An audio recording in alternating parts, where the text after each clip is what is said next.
here. If this starts like weighing down, just start. Oh Lord. Okay.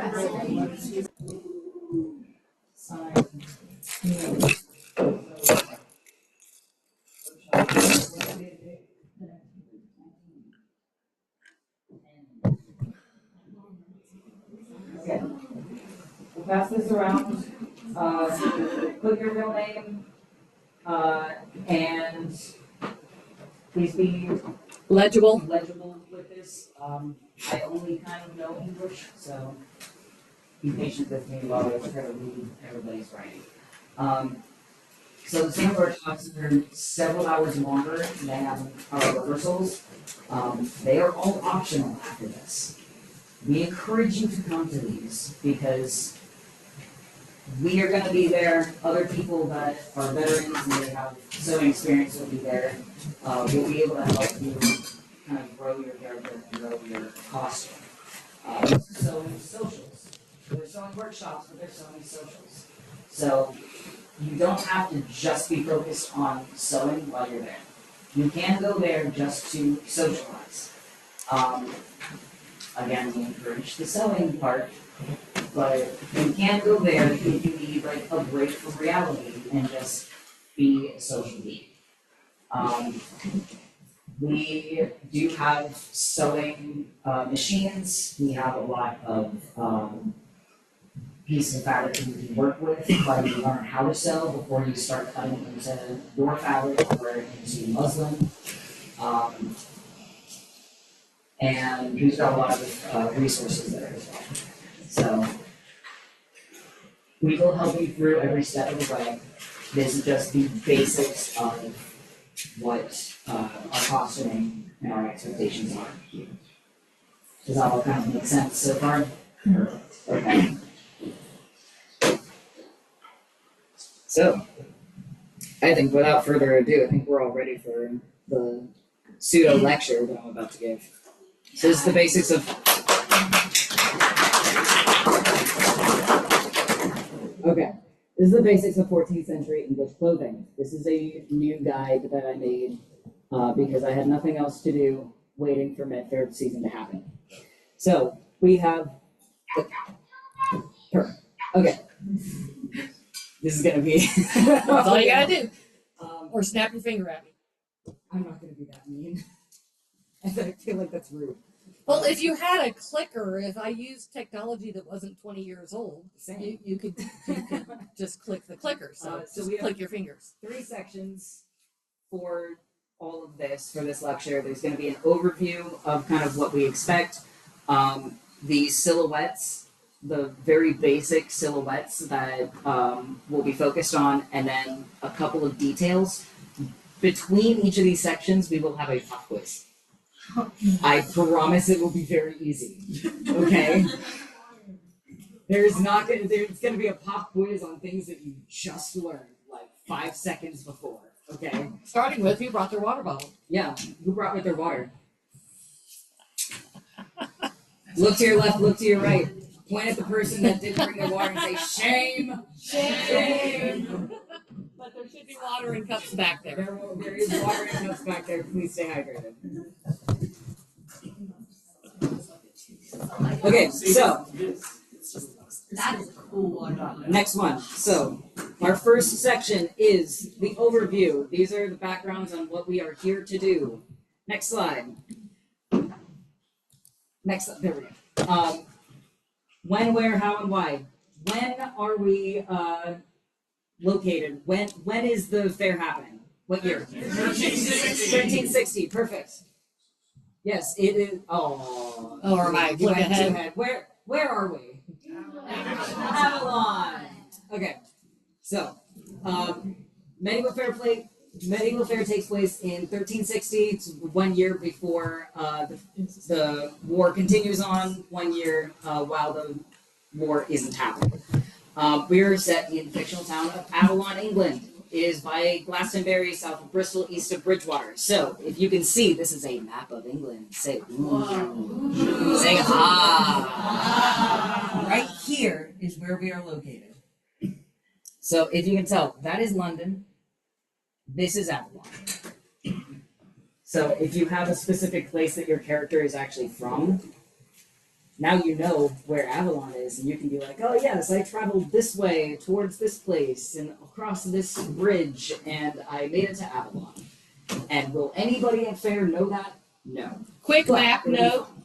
Quick map note. If you look at historical maps in books and they're still oriented the way they were drawn, it's going to look like London is at the top because maps were oriented different. Not all of them were oriented south.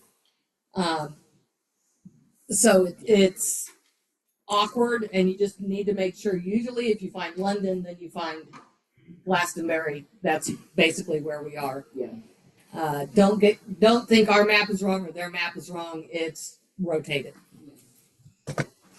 Okay, how we're gonna do this is we always prioritize readability and stage performance over period perfection. That does not mean that we're gonna let anything slide. We have a 30-year gray area between 1330 and 1390 where we can kind of play with the costuming and the garb. Anything from exactly 1360 it's Awesome. like, awesome, perfect, amazing. There are some people that they have outfits that kind of look more towards the late 1300s. There are some that are more traditional towards the early part of King Edward's reign. Both are acceptable. Both still need to. Hi! You're good. I'm so excited to see you. That's Megan, by the way. This is our dance mistress. If you want, you can roll a chair up here where you can see. Gotcha. We also have spare chairs up here by Oliver. So yeah, anything between 1330 and 1390 is for the most part going to be accepted. Anything past either of those is questionable to absolute no. Anything further than 1390, I mean like the 15th century, absolute no. Things before 1330 are maybe, solely because there are some people that are traditionalist. So it's a case-by-case basis. 30-year gray period, 1360 is perfect. Yes?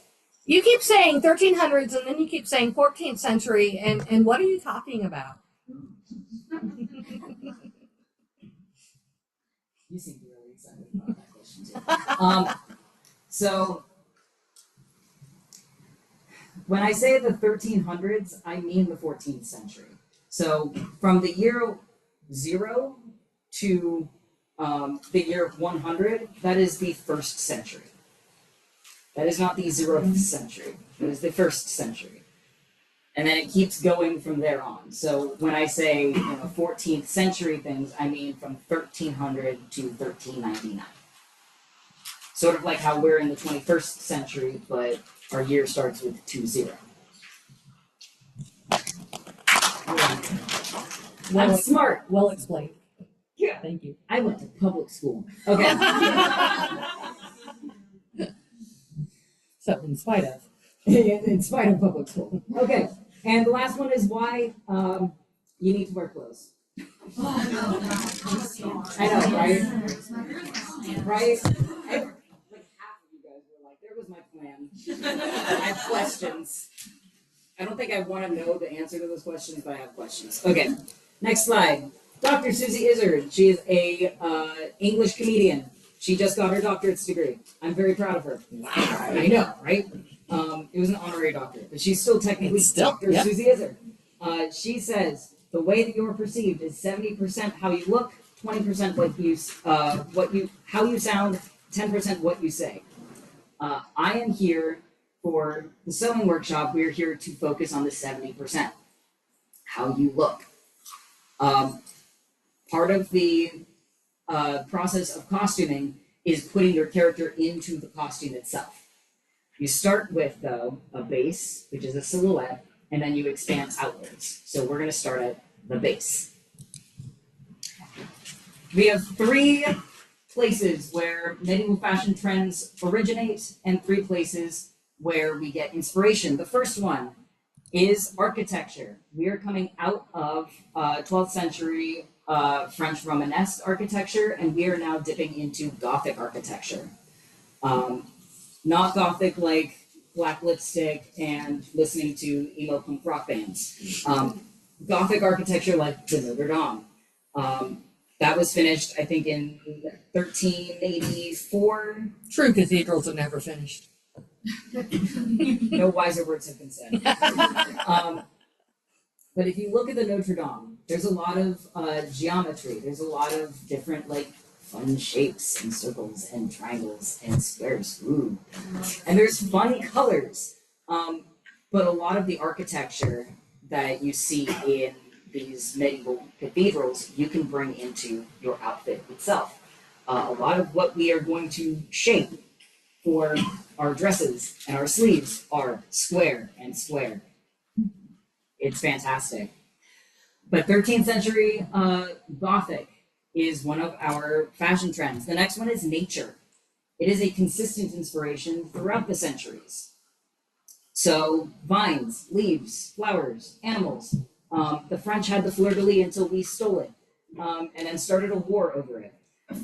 Rampant lions are a signal to our royal family. So when I mean rampant, I mean a lion like doing this. This is rampant. So Actually, on the coat of arms, the lion is passant. it is passant. So when it's passant, it's like Laying down. I can't quite do that. Right. She is beauty, she is grace. But things like that, I think actually you have a stamp of a rampant lion. I have some, well, two of them, and they're like mirror images of each Yeah. other. So yes. So certain people will have you'll see it on Elizabeth de Julier's outfit. She has eagles on her sleeves. This is totally period because that is, or falcons, sorry, falcons on her sleeves. Well,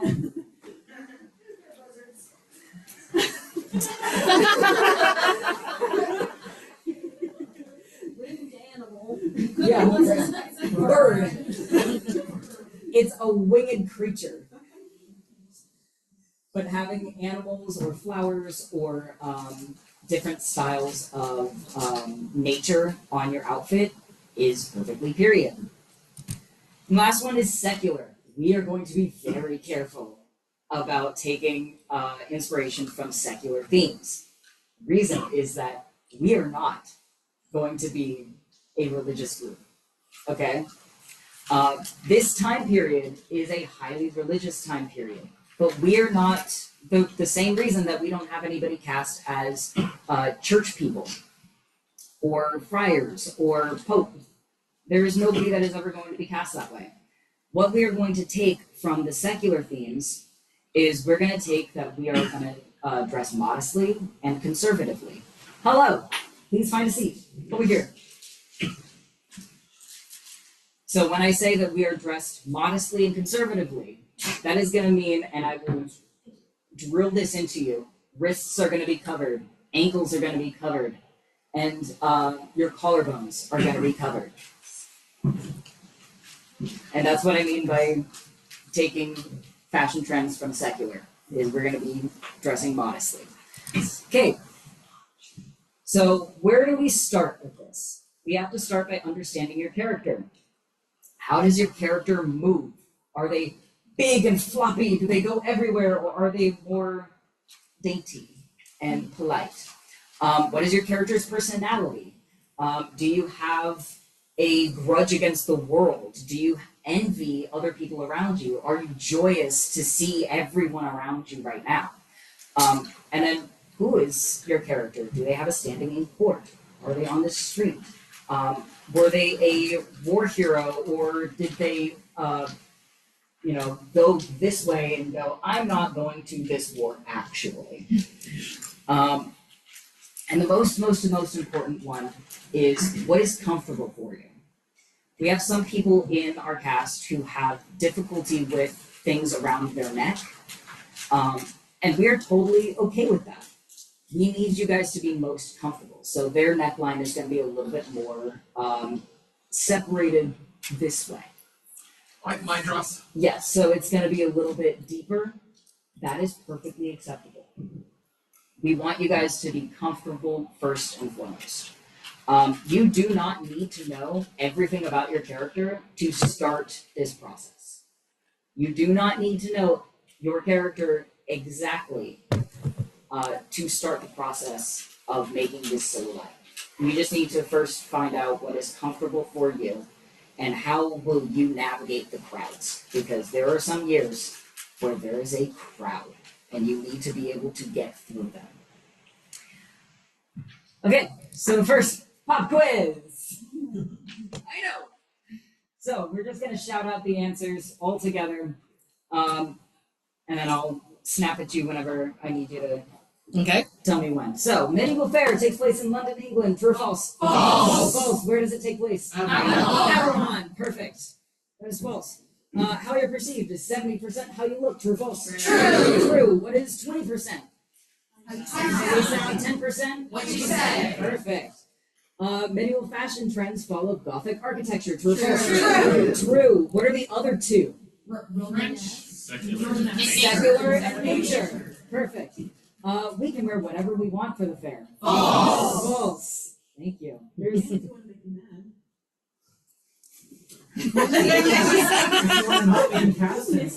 I did miss you. And you cannot make a costume without knowing exactly who your character is right now. False. False. Look at that. You guys got 100% already. Yay! Yeah. I was looking for half of it. Bro, you're like a rock star. That means you were paying attention at previous rehearsals. Okay. Next section. We're going to start with our basic silhouettes for medieval fashion. Also, shit. A biddy boat for the It biddy is a biddy baron. book for the biddy baron. Okay. So we're going to go through the basic length and size. Next. And then next again. Perfect. Sleeve length. We will cover our wrists. Wrists must be covered entirely. You can't have something called false sleeves, which is when you have a sleeve on top of a sleeve and it does not actually connect to a real shirt. There is like a sleeve that is attached to the sleeve hole. I was gonna say The actually, brown and blue is a good example. brown and blue. I also have we have a couple of them. Okay, well one that's attached. Well, yeah, mine aren't attached on there either for radius. So It's one shirt. is one shirt. Let me see. One shirt. One solo. However, there is a false sleeve. Whoa. Say ooh, say ah. So that you can wear one layer instead of having to wear two layers to get the two sleeve effect. But notice how it covers entirely over my wrist. This one does not have to, because this one already does. So I can have this big sleeve that does this whenever I want.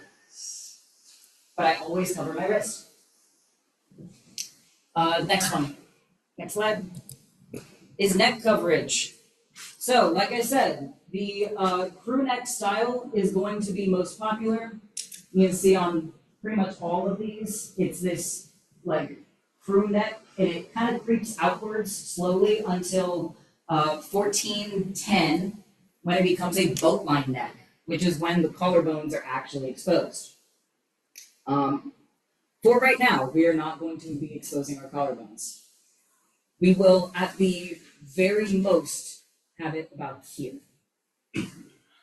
So, if you'll stand up real quick, notice how the neckline is curved. It does not go all the way to our shoulders, and it is not square. This is the standard for our necklines. And it is not showing off deep plunging cleavage over a corset. Yes. No corsets, you get to be comfortable. Yeah, no corsets. Okay, and then Unless the menfolk want to wear them under their coat parties. Because that's too warm right now. so Men also wear heels, didn't A little bit later. a little bit later, and also definitely not at this fair. You're not going to be wearing heels at this fair. Unless they re-landscape the park. Okay, next one is dress length. So, feminine presenting people, your dresses are gonna go all the way to the ground. Masculine presenting people, to your fingertip, at minimum, you can see, minimum fingertip length. And that is not doing this fingertip length. That is dropping your shoulders fingertip length at minimum. From there, you can go as far down as you want. Even though it's historically accurate that your bum is hanging out, we're not doing that because we are a university-sponsored, family-friendly fair. Not to mention, the weather can get cold. Yeah. Okay, and last one is your size and the bulk of the outfit. Tight right now is fashionable. Loose is traditional. Both are accepted. So tightening your outfit so that it is like fit to exactly you is technically right now fashionable and period accurate to 1360, especially higher nobility and higher class people. More traditional people are going to wear looser fitting garb. But it is still shaped to the body. You can make something that pulls on over your head, but still follows the silhouette of your body. Yes. I actually have one that's, it's technically a completely, like, sorry, I'm just pulling a bunch of my stuff out right now. So, this is completely fit to all of my measurements, and I made sure to do that by using math. I know, disgusting. Scary. But I used math, and I made this fit to my exact measurements. It is still just a pull-on. Yep. These are just for show. So you can do that. That is absolute. Wait, there it is. That is absolutely period. I love the camera following me. Get one of those face trackers on it. Right? Oh, I would be unstoppable. I would be doing this the whole time, just for the fun of it. Okay. Interesting factoid, owls will not work in the rooms here in the forum because of the acoustics and the echoes. They will not follow you around the room. Owls? Yeah, It's a type of camera for Zoom that when you're at a board meeting, it'll follow the person around the room. So you can, there's actually like a TikTok stand, like the attachment that you can put on your tripod that would that's facial recognition tracking. It wouldn't work here because of the Echo. It uses. Oh, uses facial instead of voice. Yeah. Okay. So, next one. So, two main dresses for feminine presenting people. It's going to be the kirtle / the cotehardie and the sideless surcoat. A kirtle or a cotehardie is a long gown worn over a slip, which is usually like a chemise or a smock. But it's typically worn underneath another gown. So either a heavier gown or a sideless surcoat. For our fair, you do not have to wear two dresses on top of each other. You just wear the one dress, you are good. Then there's the surcoat, which is typically known as the sideless surcoat. Have you guys ever gone to the gym and seen those dude bros that lift real hard and they have like maybe a piece of fabric down this way and that is all that they've got? It's technically a tank top, but it is just like this. Yeah. That is a sideless surcoat if you put a skirt on it. So she has a sideless surcoat on right now. So you can see the dress underneath with an exaggerated armhole. I would wear that to the gym. Skirt too, With a skirt on. please. Sometimes referred to as the gates of hell because the priests were aghast at people being able to see the waistline and hips of a woman, the silhouette of it. And we're the reason that the crops are failing is because we're dressing so promiscuously. Well, we have a lot of different versions of a kirtle or a cotehardie along this.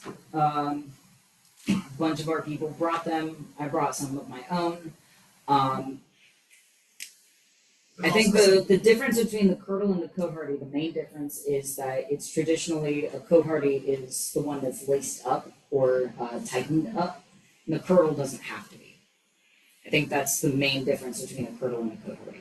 And unfortunately, language wasn't very standardized. So if you start looking at primary resources, you're going to see it called a cote, C-O-T-T-E, a Kirtle, a Cote-Hardy, all different things, and those can all be written in the same year by different people on different cities and different continents. So don't get hung up on the name. Get the silhouette in your head. Okay. Speaking of, I have 3 more slides now of different silhouettes. So these are from effigies of 14th century women. Notice how, one, all of their wrists are covered. This one is wearing a long, beautiful gown. She also has her neck covered. Beautiful. Wimple. She has a wimple on. You will learn what a wimple is later, but for base, there's a veil, and then if you cover your neck with the veil as well, that is a wimple. And then these two are wearing sideless surcoats. This one has those big sleeves that I showed you, but underneath that, she has something that is covering her wrists. So you can see that they are stunning women, beautiful effigies, rest in day. Scandalous wrists are covered. Oh, mine are. Okay. You are the. Okay, next one. This is from Illuminating Fashion, Dressing in the Art of Medieval France and the Netherlands. This one is accurate to us. So this is a traditional Cote-Hardy / Kirtle. She is wearing a sideless coat over top of a Kirtle or a Cote-Hardy. Except the neckline. Except the neckline. Ignore this. The reason that I put this in, this is not something that you can actually wear, but there's a reason that I put this in. This is Burgundian. But Netherlands. But notice how she has this lacing up the front. This is period. This is a gown that is loose, but she tightens it up the front. On top of that, they're both wearing what is called a girdle. This is not an actual belt. This is solely for fashion, not function. That dignifies them as a higher status of women. Because they don't need a belt to hold things, they have people to hold things for them. So they can just wear the belt to show off their beautiful childbirthing hips. But it's just fashion. So just a thing to keep in mind. Reason that I put up the Burgundian is solely for the lacing up the front. You don't see that very often in traditional French or English paintings and stuff, but it did happen. Yeah. Wait, so which parts are we not taking from this? The No neck. The neckline is almost off the shoulder. thing. Nothing but like right here. Okay. And the girdle.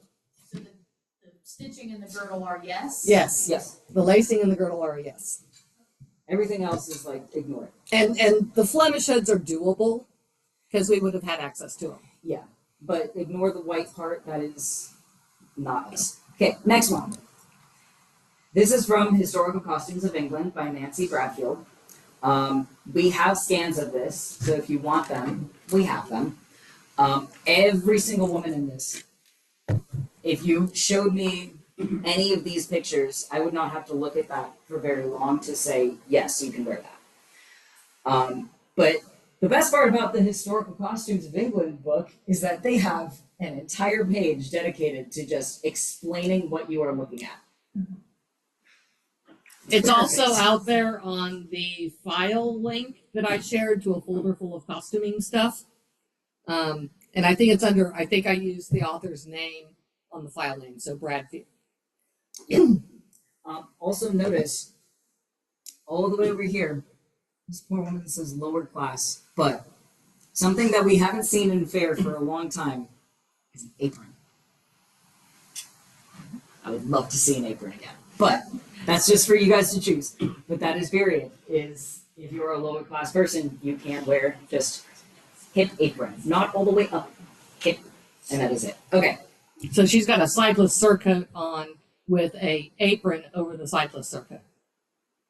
Yes. And you can hide pockets on the back side of them so that people don't pick your pockets. Yeah. There's a thing called Fidgets. fidgets, where they're basically vertical slits in your dress, and you have pockets. For our fair, they're going to be on the underdress.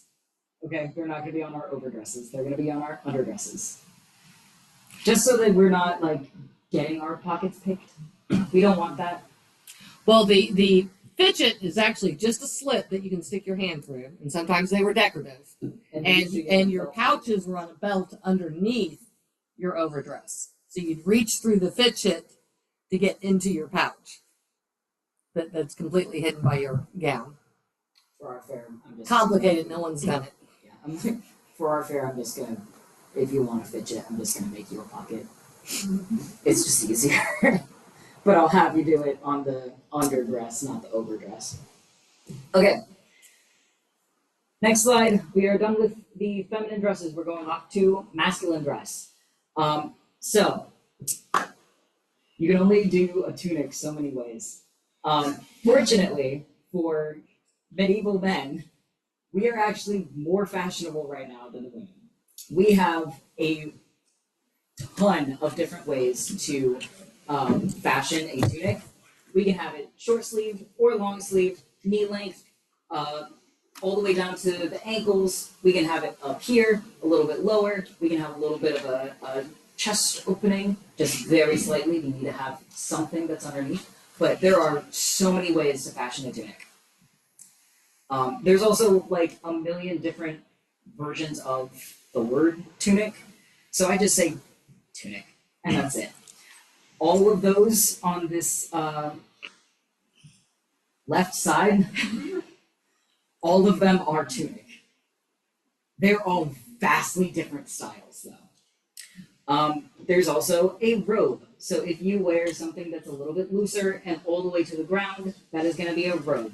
If you cut it off a little bit higher, like to your calf, that's considered a frock. Fun fact. And then a surcoat, which is usually used over armor. It's similar to the sideless surcoat.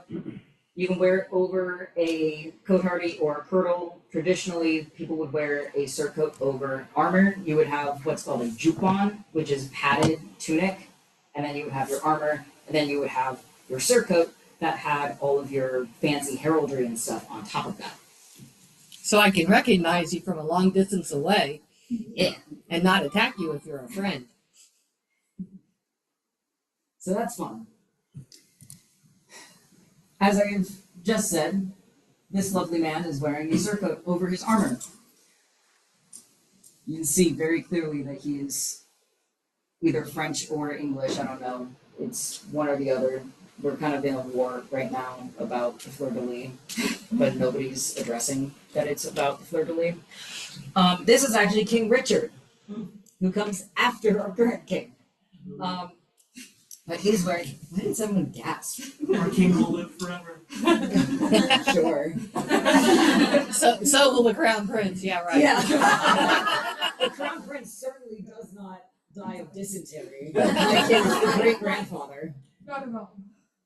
So this is King Richard. He is wearing a robe. It's very traditional, but very pretty as well. He can add additional things to this to make it even fancier, if you wished. And the man on the far right. Sorry, my brain is mush right now. On the far right is wearing a style of cotehardie, where you have the big sleeves, but also note that even though his sleeves go all the way down here, he does have his wrists covered. This is not just women being harlots that are not covering the wrists. Men can be harlots too. Equal rights. Okay. Next is also from Illuminating Fashion, dressing in the art of medieval France. Look at all of the styles of tunic/robe that you can wear on this. You can even note, just from the different styles and the different dagging, on who is of a higher class and who is of a lower class. This guy is very clearly very, very fashionable. He's got this bright colors, he's got beautiful dagging, he has this cool hat. I mean, clearly he's important somehow. And you've got all of these people. You've got dags over here. Dagging, by the way. Sorry. I keep saying the word. Dagging is... I'm stealing your outfit real quick. Dagging is a style of fiber art where you remove fabric from an outfit to create different shapes. This one are oak leaves. These are the most difficult to make. And someone decided to try this on their first year. Come and show it to the camera. Yes. Thank you. There you are. Could But there is, possibly have been leaking. but there's different ways to dag. So you can have semicircle dags. You can have square dags. Those are called embattlements. You can have oak leaf dags. You can even make triangle dags if you really wanted. All of them are period. All of them scream higher class because you're able to just take away from your own fabric just for the fun of it. But it serves no purpose. And then this guy, I wanted to show off that he's got his outfit tailored to him as well. He's having a good time. I don't know what he's reaching for. He's reaching for a high five. He's never gonna get it. He's a painting. Okay, and then the next one. As you can see again, dagging. This man, very fashionable, right up front. I don't know what he looks like. Some sort of like Robin Hood if he had wealth. Except our tunics will be about 6 inches longer than that. Yes, Or our tunics are not doublets. going to be this short. We're going to extend them at least a little bit. But as you can see, he has dagging. He's got this outfit that fits to him. It's buttoned all the way down, and he has a girdle. Again, the girdle makes its appearance on men and women because he has other people that can carry his stuff for him. He doesn't need to do that. He doesn't need a belt. So he just wears a girdle because it's fashion. I think we have one person in our cast that has a hat kind of like this. It's a cool hat. And then as you get lower and lower in class, it's unfortunately you have less people that are cinching up their outfits. There's going to be less party coloring. It's going to be more simple styles that are just kind of pulled on. What are those weird things hanging from their elbows? Oh, tippets! Sorry. This, that's a tippet. He's got a tippet on right now. See? Tiny tippet. It's a tiny tippet. Tippets really don't serve any purpose. They're just there for, again, fashion. But you attach it to the lower part of your upper arm, and it's kind of a streamer that goes as far down as you need it to. It's almost like a false sleeve, but it's not. It's just attached to right here. You can take it off, you can put it back on. Or it can be attached to your sleeve like the Kings and Logans. But they're just a fun little thing. I like tippets. And it says, I don't have to do any really serious work because these would get in my way if I did. So it's, again, I'm rich enough I don't have to carry things and I don't have to do any real work. Did women wear tickets also? Yes. Yes, they did. You can also embroider and embellish them if you wish. Yes. With women, the higher your station, the longer your sleeves. Because like women really high up had their hands covered by their sleeves. Yeah. Just so sign up more well. The longer your sleeves, the richer you were because again, you didn't have to do anything, you had people for that. The less functional your clothes, the richer you are. if you're there just looking pretty and you have no function to your clothing at all, you are very high status. If you can like sprint through a crowd and do hard labor in your outfit, you're a hard laborer. It's fashion. It's great. Or talented after years of learning how to hike up your skirts and run. Okay, next slide. Touching on this information again, sleeves. They can be short, but you need to have a long sleeve underneath. So I have a dress over here. I almost don't want you to like swivel the camera around so many times, but I'm gonna do it anyways. So sleeves on men's and women's dresses can be short sleeved. I have this one. This is a false sleeve underneath. This is technically actually the false sleeve of this short sleeve. This is period. You can have a short sleeve and then a long sleeve underneath that. There you go. Yay! Yay! But again, And they did have irons back then. yeah, what? Irons. Oh, irons. Yeah. Don't worry, I feel called out too. It's okay. This was just used yesterday, so I did not have time. And then once again, fingertip length for men. Floor length for women. Remember to think about your movement and do not think about how long your train might want to be. You do not want to train for fair. I promise you, you don't. You really don't. Yeah. The amount of times my dress got stepped on is insane. Everyone just had to, I put it down and just. Wow. So, Amanda and Laura. both so had don't trays. get your dress made by men. Hey, Nico, on mine and Eddie's lace ups, I'm gonna need some advice because I purchased those, they have trains, and with bog fairs, like really, we need to do that, but where it can be let out again if we want the train. I got you. You know. We need, yeah, there, I have Finger some, roll like, at the bottom. Pull it up. What's a log fair? No. No, yeah, bog fairs that happened last year. It's when you have an inch of rain before fair starts, and then you have an inch of rain during rain. I wouldn't know During what a log fair. is. We had to lift you out of the mud. Yes, we did. I mean, yeah, I mean, and then we can talk about me falling in the mud. So a small train is okay. If you're walking and your dress drags a little bit behind you, that's period. Don't do what I did, which is make a 3 to 5 foot train of circa. Don't do that. That is for court and court only. And that is not for this court. That is for SCA court where you are inside and just looking fancy. That's it. Next one, or the last one is fitting.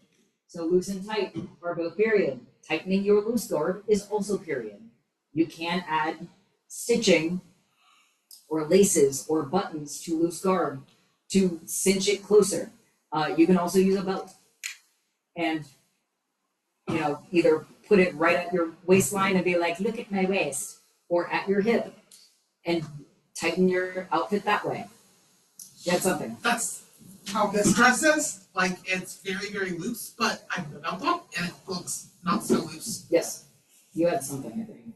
You did this. I was gonna ask a question about shoes, but I didn't know if I'm getting ahead of ourselves if I ask about shoes. Kind of, but go for it anyways, because everyone needs to know about shoes anyways. Does anybody ever have those pointy shoes here? How do you even make one of those? Turn shoes? Is that what they're called? Crack I house? wanna know Yeah, I have everything them. about them. I have them. Well, there's also the it starts with a P, and I can't think of the name of it. But there are poulaines. And there are shoes with the toes that like come all the way up and curl up, and some get so exaggerated that they actually have to use a string and tie it to just below their knee to keep the point lifted up. Those are period. They're not practical, and there are shoe makers out there that are selling some that have just a little bit of a tip of the leather shoe comes up. They look really awesome. They're usually $200 or less. Yeah, I can, Unless you have a weird foot like me, they don't make them in your size. we bought many of them the last time we did As You Like It at the University of Oklahoma. and I can get a hold of our costume design professor or my shop manager and find out the sources if you want a turnip shoe.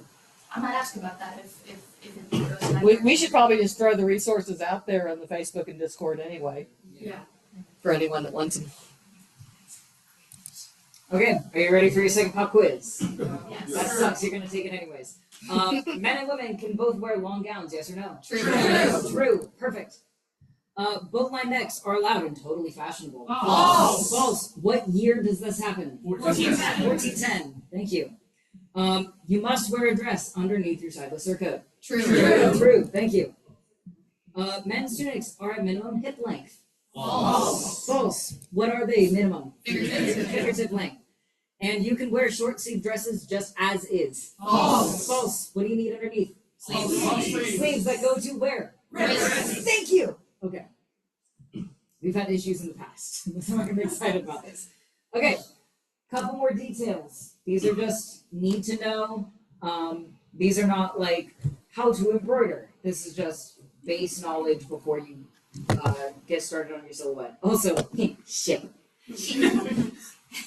As new people will find out, I'm very excited about ships at all times. The first one was a boat, not a ship. I am in fact, shut up.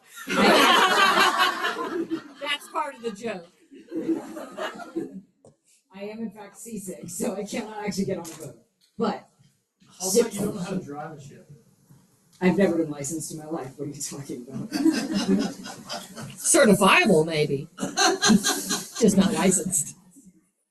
Okay. Next slide. You have permitted colors and patterns and some that are prohibited. Despite what TV and movies will tell you, we are obnoxious about colors. We love bright colors. We do not wear brown and beige and black all the time. As you can see, we love color. The more obnoxious, the better. Do not try to wear neon. I will make you try to dye it.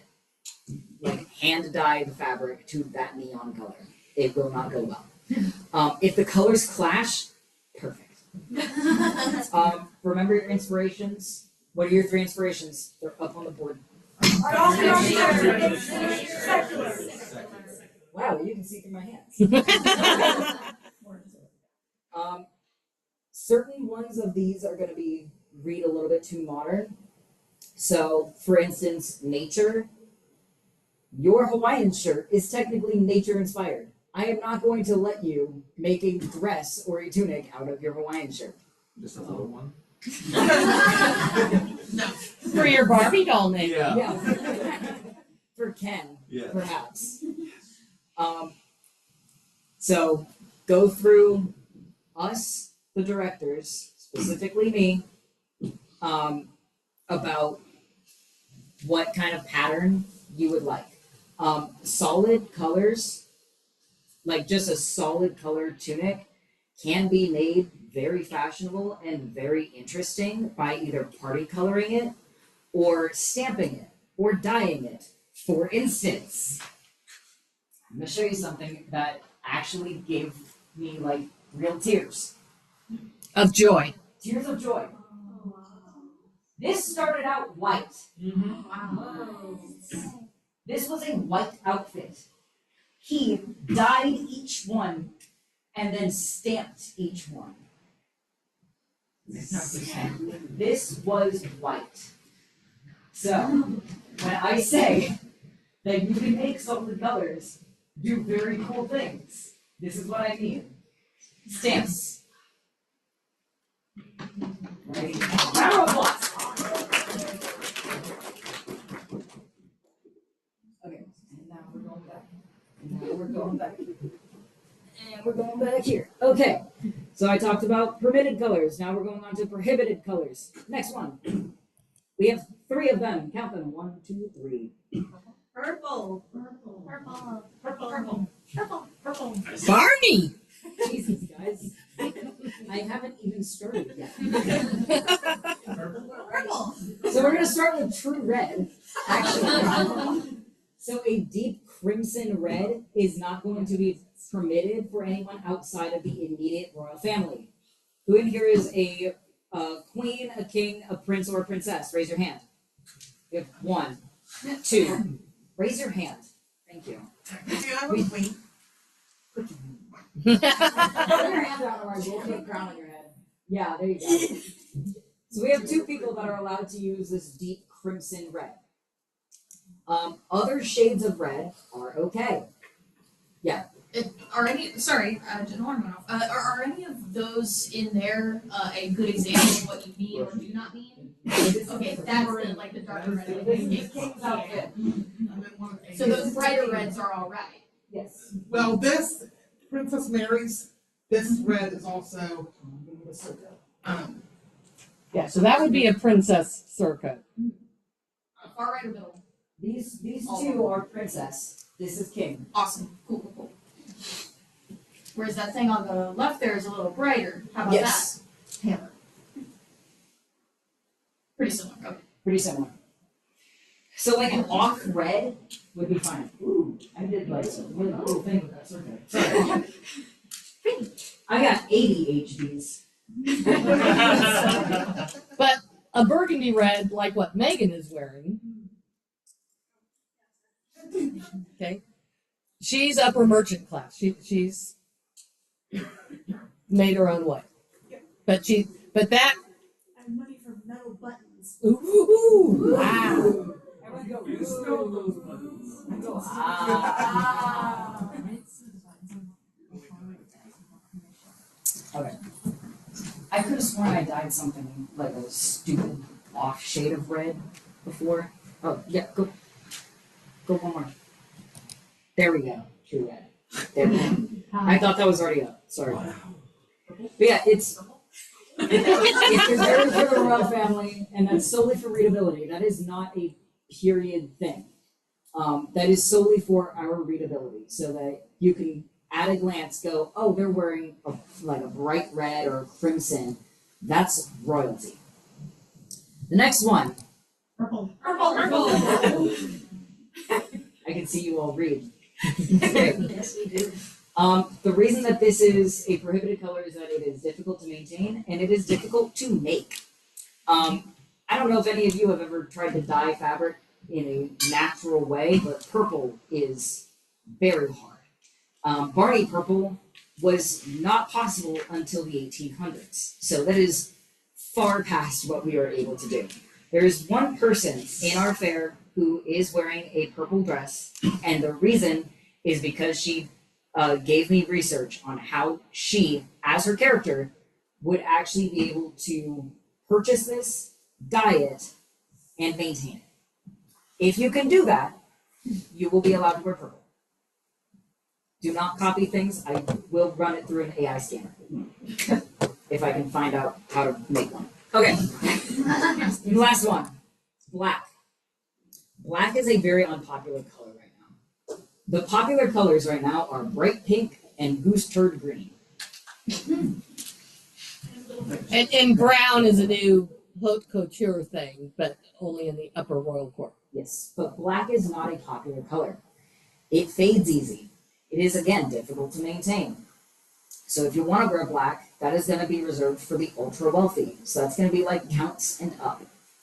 Everybody else who tries to wear black, it's going to fade to like gray. So Like stone wash gray denim from the 90s, dude. you're like a being of your own creation, okay?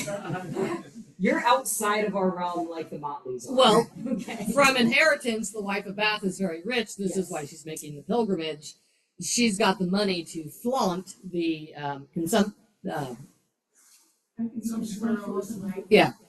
sumptuary laws, not consumption, sumptuary laws. Around for 2 or 3 years. Actually, there's already a few in place for tax purposes in the 1340 something.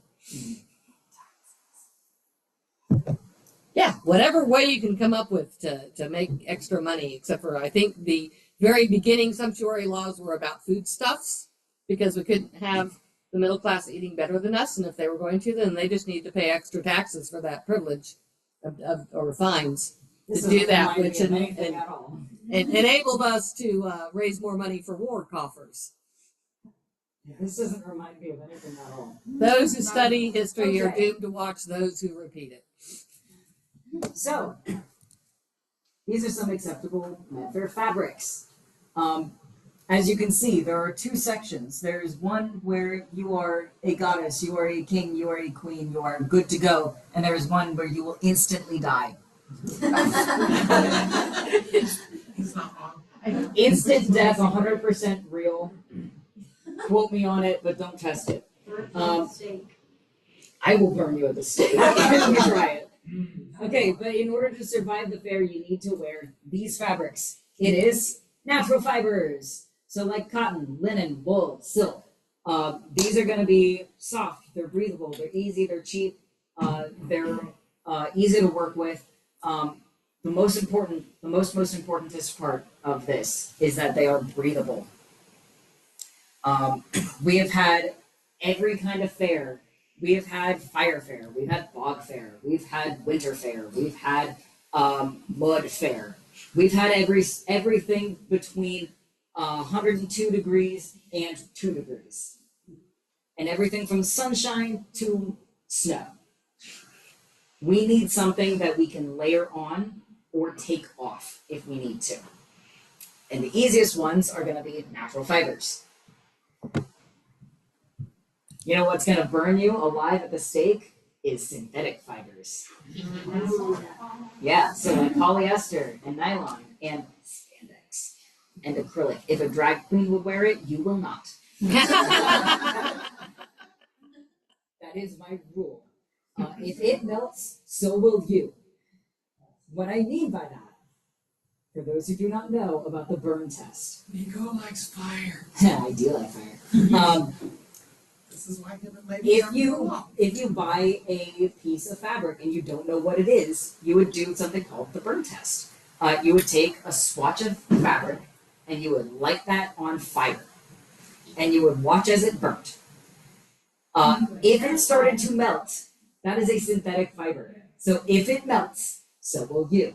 I will also light you on fire, the same way that you lit the fabric on fire. Okay? We're not gonna wear polyester. I have made polyester medieval and Renaissance type outfits. I have not brought any of them today because I don't want you all getting the idea that you can do that too. I do that because I don't trust myself and I hate myself sometimes, and I do in fact really want to wear this really stretchy fabric but in a houppelande. You're not gonna do that. I'm gonna take care of you all, okay? I'm not gonna let you burn. Go. Well, What about cloaks? Would polyester be okay for cloaks when you're trying to stay warm? No. If you're trying to use it to stay warm, it will not work. It won't keep you warm. Wool will keep Use you wool. warm. Yeah. But also, I think the best cape I ever made was I used 100% cotton, but it was a duck cloth. It shed water and it blocked wind. And then I did secret pockets inside for all of Bud's photo equipment. You have a question? Yeah, I was about to say, so what materials do you recommend for cloaks? Like, All of my cloaks are made of cotton. They're multiple layered, and there's different weights of cotton. The ones that I use are going to be heavier, and then I'll layer two of them on top of each other, and then I'll put one layer on one side. So there's 2 layers of cotton, and then 1 layer of either silk or satin, and that'll trap all of that heat. And I'll just go over to somebody in the fair and be like, here, hug, and then I hug and I preheat to like 400, and then I just whoop, and I'm good to go for the rest of the fair. You can also do liners inside of a cape between 2 pieces of fabric. And something that works quite well, believe it or not, is old mattress pads. Because you have created an air pocket now in insulation, just like when they insulate houses. Then you can find those at the store. Okay, Oh, bamboo, rayon, they claim to be natural fibers. They really don't breathe because of the way that they are manufactured and woven. if you want to try with rayon and bamboo, it's technically allowed because I'm not going to burn you at the stake because it's not synthetic, but I will laugh at you when you die at fair because you just got the warning. So, okay, here's some basic accessories. We're not going into all of the details of accessories. We have another PowerPoint, like another hour of me talking at you about accessories later on the road. But for now, we have number one, leatherware. This is permitted for gloves, for pouches, for shoes and belts and necklaces. You are not going to wear an entirely leather-made outfit. What if I use pleather? You're not the Witcher. You are not allowed. Who here is in C4, interested in C4? Raise your hand. Okay. You have all already heard that you need some form of leather glove. Good. You're allowed to wear the leather glove outside of combat. It needs to be kind of period accurate. It's not going to be like a Home Depot leather glove that's bright yellow. Okay? We can use those for practice, but not for Use that costume. practice. Okay. Which brings me to the next one, which is also for C4. We're not going to use weapons. We're not going to carry weapons. For C4, the only time that you are allowed to carry or use the weapon is during that fight. As soon as it is done, you put it back and you leave it. We are not carrying weapons. There is too much liability for anybody to be carrying anything, even if it is peace-tied. Okay? So no weapons, no daggers, no darts, no long swords, no, I don't know, trabuckets, I don't know. But Assassin's Creed Hidden Light?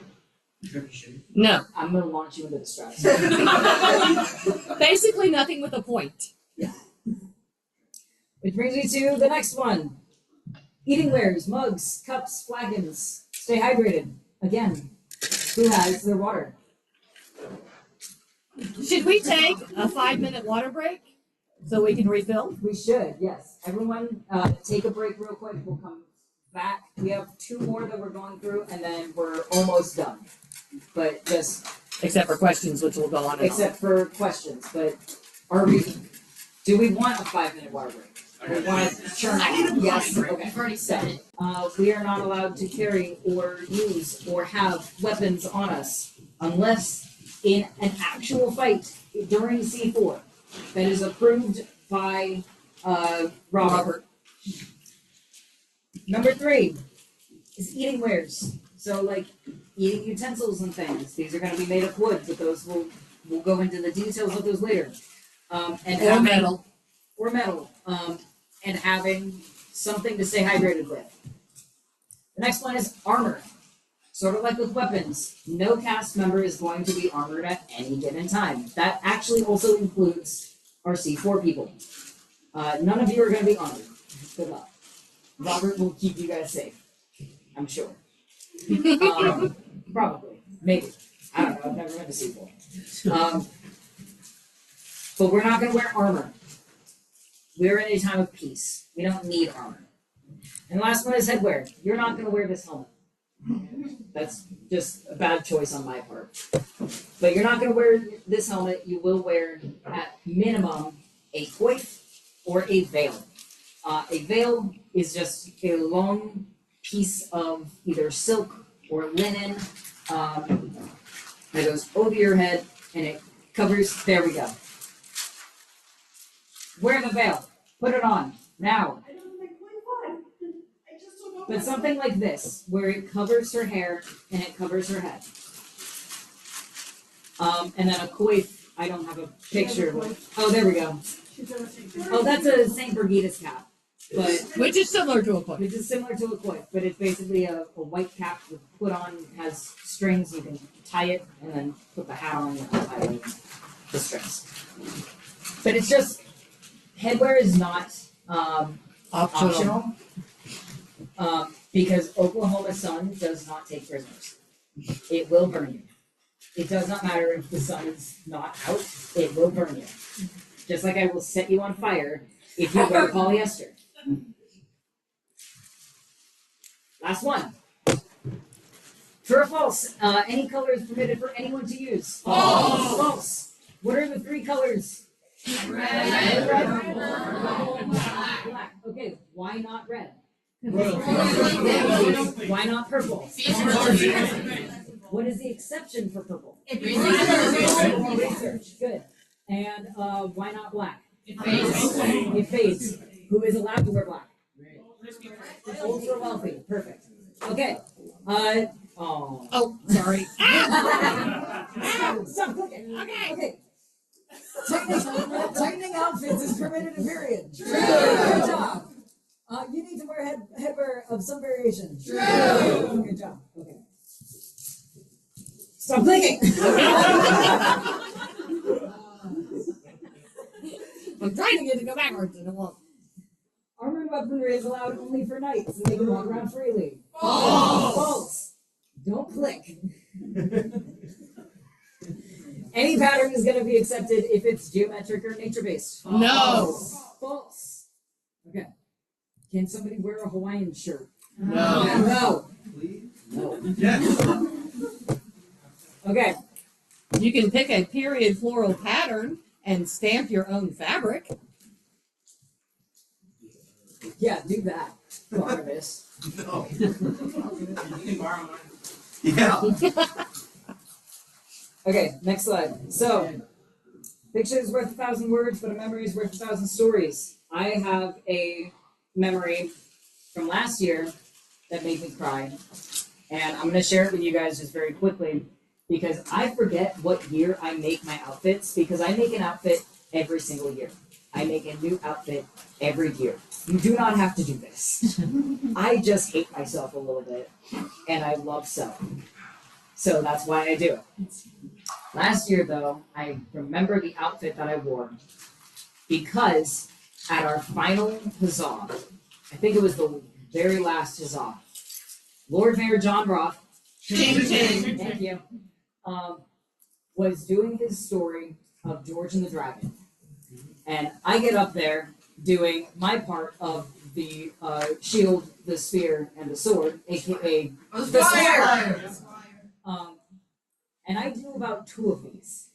I get up there and I do my thing, and I'm like, oh my gosh. And then I get back up and I do my thing again, and I get back off. And as soon as I get off, there is a toddler that comes running up to me and gives me this big hug. And I'm on the ground like this for the next 3.5 minutes while this story goes on, just hugging this child.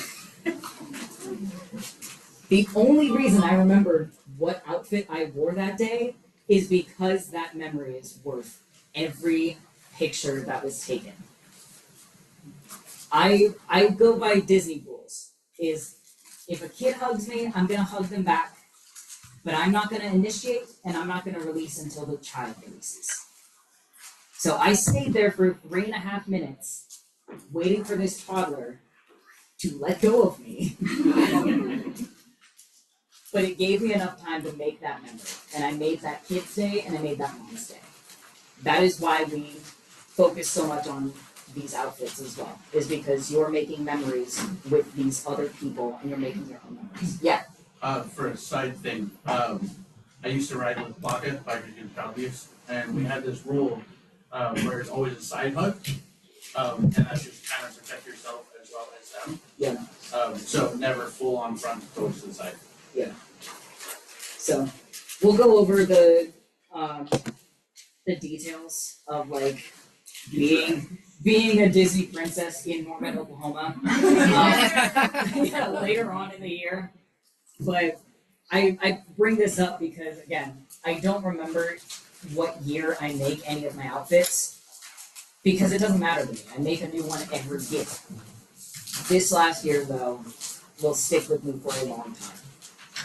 And people will remember you by your outfits. There is a special needs individual that is a regular patron at fair that has come and sought out the Motleys every single year and given them some kind of little ever since, they didn't have one the first year they met them, but then they interacted with this person and really made their day. The next year, and they gave them some ribbon roses or some rag bracelets. Well, the next year, this person had a gift for the Motleys. And so this has now been going on like 3 or 4 years. And it's just their whole purpose in coming to fair is to find the Motleys. Did Robert drop off a Motley costume when he came by?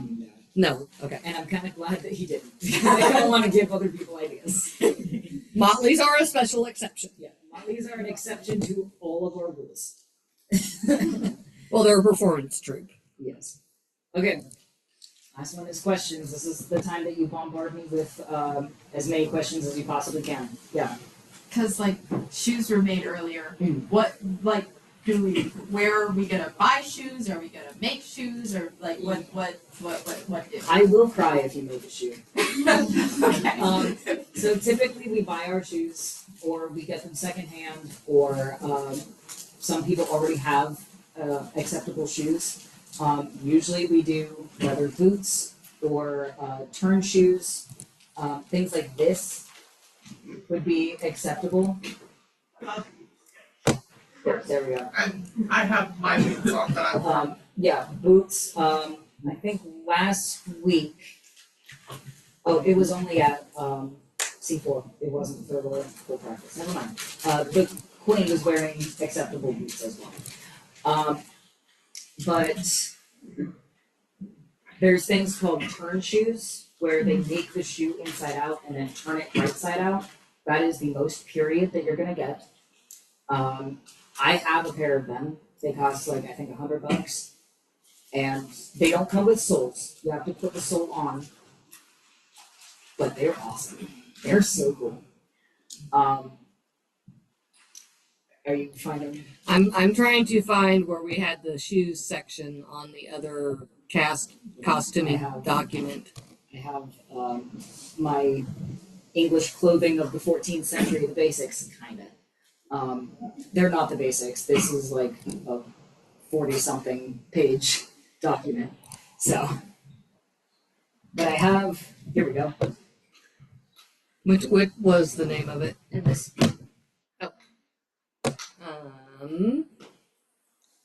You would either have to send it to me to get it onto the Zoom, or just plug into your computer to get it on the wall, but that won't show up on Zoom. You got a short cord. I do have a short cord. It's okay. I'm used to things being short. Crazy. Yeah. Is this not gonna work? No input detected. Huh? Did you put it in the right hole? I need you to be. While they're doing that, I have to leave a little early, so I just wanted to say something. Fashion real quick. show. Woo! The Lord Mayor's outfit is iconic. It was not made by me, which is why it looks so amazing. Some amazing people made it. But what I want to tell you is how it affects my character, because the Lord Mayor is big and bombastic and over the top. And these sleeves make that more so. Also, this hat is stupid looking. And it makes it better, because the Lord Mayor thinks that he is the best at everything. He thinks he is wonderful, and he has no concept of this is stupid. Okay. And that contrast comes across when I interact with people, when I say, "Hello, my good sir," and all of that comes into play the more I use this. And those are just things I want you to think about when you're making your costume, is like you were saying at the beginning, like, are you small and demure? Are you big and sweeping and bombastic? Your costume will help you get into that character and create that character. And what else does that hat do? Um, Or do you have it pinned in place? I don't have a pendant place. Okay. This hat is literally the exact same hat that our Chaucer has, and so I could wear this in a completely different way. I just choose not to. But this is also a hood, and this is completely period, to wear it this way, as again, Chaucer does, and it has the lovely loripy. Is that how you say it? Liripipe. Liripipe. I got it. It's not a bird. And mine is pretty long. Is yours too? Chaucer's is still. And Chaucer's is It's tucked is its into own his breed. back. I believe that at one point, do jump ropes, yes. So it is very changeable, and I just chose to wear it that way. One, because that was the first way I saw it, and also because it makes it look stupider. So I just wanted to say that. We have to run a little early. Hope you all have a wonderful day. Thank you. So I have a PowerPoint up for specifically shoes. If you are interested in looking at that, you can come over after all of this. But any further questions? Of just what we And looked at? shoes are basically, you don't want any visible zippers. A pull-on ankle boot or knee-high boot, either one will work. For women's shoes, you don't have to be as perfect because of your long dresses. Men's shoes is a little more important. Women's shoes, you can also do anything that looks like a China flat Mary Jane. You may have heard it called different things. That is the shoe style that has been the bane of our existence forever. But very simple, basic, and you can find things at Target and at Shoe Warehouse that will pass. So don't get terrified of the whole shoe hunt. And you can even find things at thrift stores for under $20 that will pass. I got my boots at Goodwill. Yes. I got my turn shoes from a cobbler at an SCA event, but I got my boots that I wear at Medfair from a Goodwill. So, yes. What would you say in terms of accessories and like jewelry? So we'll go into the details of characters, so like jewelry and headwear, embroidery, all of that on a later date. Today, I just want us focused on the basic silhouettes of your outfit itself. So, You had something? Yeah, I saw you raise your hand. Yes. Sorry, I was. Okay.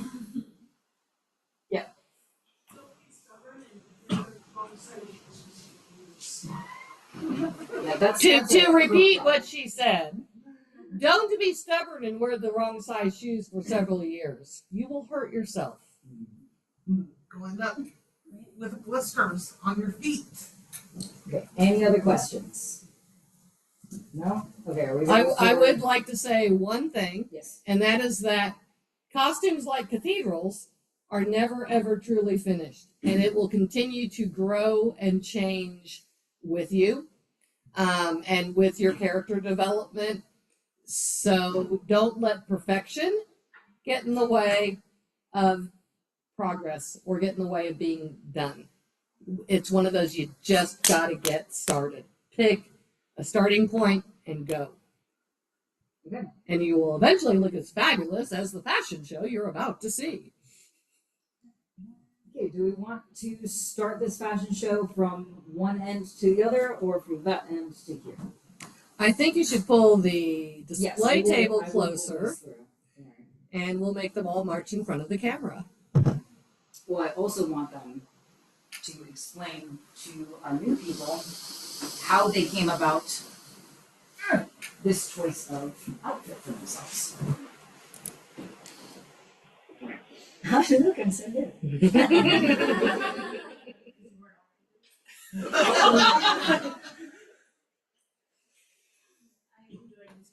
And you go.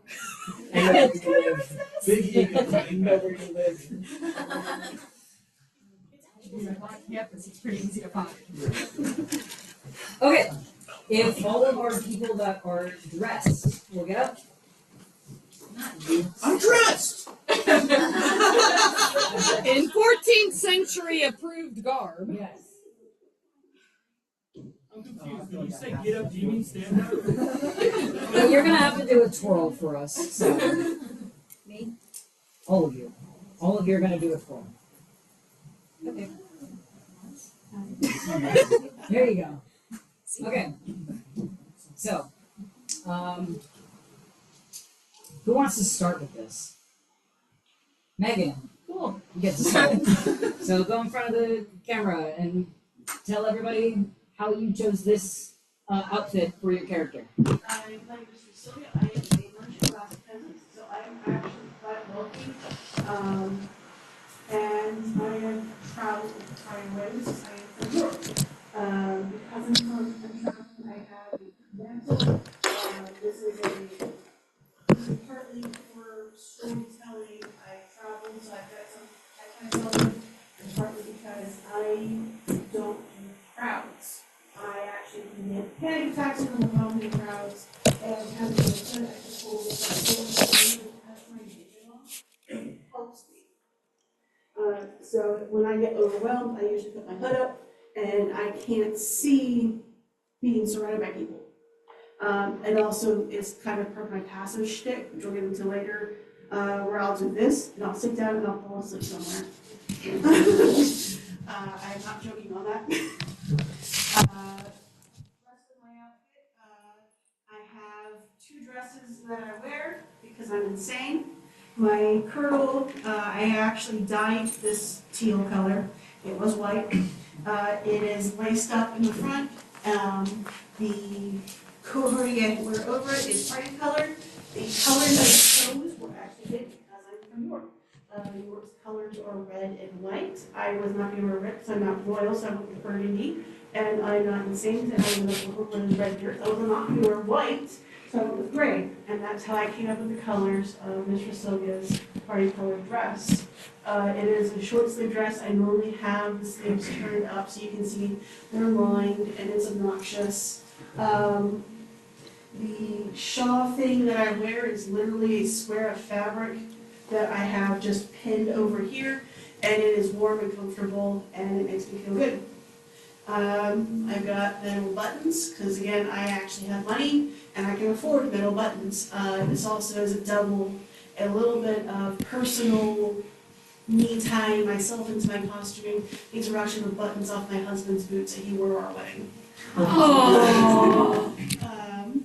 I have a little bit of accessories going on. I made this belt. Mr. Sylvia is a leather worker, so I also made this leather belt pouch and this belt pouch over here. I bought this mug frog from Scappa. Scappa Leather is a favorite leather vendor of majority of the cast. But I'm forever replacing my dangly beads on it because my cat Goblin keeps chewing them off. Around the back, there it is. This is actually a scarf that my husband was given by his mom when he was about 5. And that's not in character, that's IRL. And so the first year I played Sylvia, he dug it out and he put it on my belt and said, "There you go." And that one's cute. And so I wore it on my belt ever since. As a favor, a token, a memory. And so I have little things that dangle off my belt. It just adds rattling and fun. You can kind of hear me humming type stuff. I enjoy how full my skirt is because I do enjoy dancing, and it's nice to swirl a skirt. So yeah, but I can walk in it, and I do walk a lot. And you'll notice that her dress is actually like an inch or 2 above the floor. So when we say floor length, it's high enough that you can walk without stepping on the hem, but low enough that I'm not going to see your ankles. I think the underdress is actually too long in the front. It was not hemmed properly, so I actually need to go through and re-hem the front because I step on it all the time.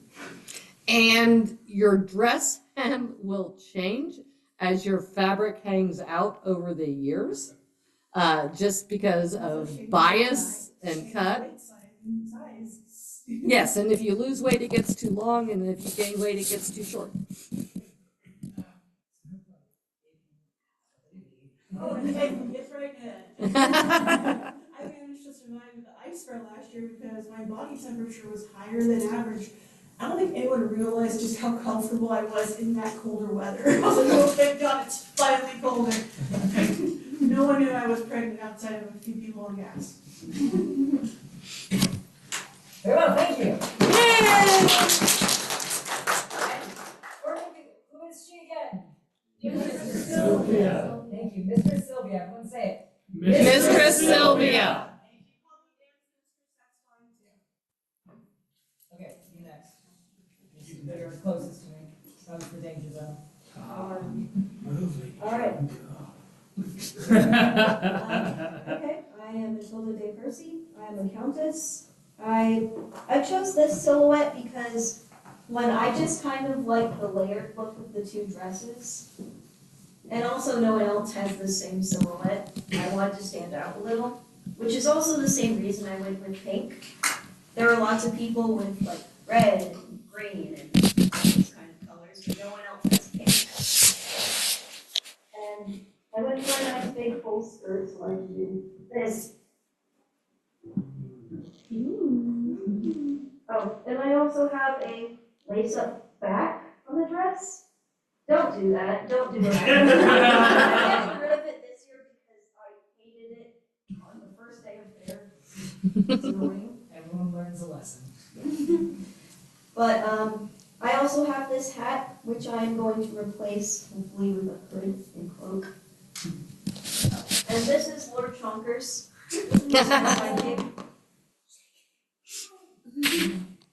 Did you make Lord Chonkers? I did not make Lord Chonkers. There is a plague rat vendor at the fair. That's where I got him. Yes, I handmade the outfit. Oh. So for those who don't know, what this outfit is called Polacon. So it's the purpose of this top lighter pink is to show off all of the pretty things that happen on the underskirt or on the underdress, because if you are rich enough, you can have embroidered and fancy underdresses on top of fancy overdresses. Other people who don't have that kind of money have plain underdresses and fancy overdresses. So she is showing off that she has a fancy underdress And on this top of is the overdress. 2 full separate dresses. And what is her name? Countess Matilda de Percy. Everyone say it. Countess Matilda de Percy. Thank you. Okay.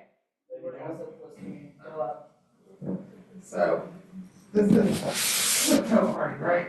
Who are you? Lady Joe. Lady Joan. I mean, technically the Queen of Scotland. Don't call me Your Majesty though, because I don't know where that in England. I'm hiding from my husband. Not really. My whole story, there's a bit.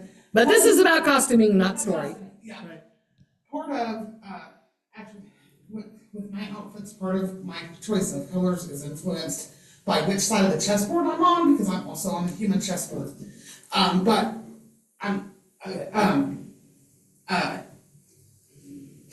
also the Queen of Scotland, so like I lined these sleeves with gold because I've got money, and like the trim around here has gold in it and pearls down the front because it's just like I've got money. So like make it fancy because I'm a king. And then I'm having I have to use skirt hikes currently because the whole fluctuating weight thing, I've lost quite a bit of weight since I made this, so I have to adjust the hemline. Because, shrinking body.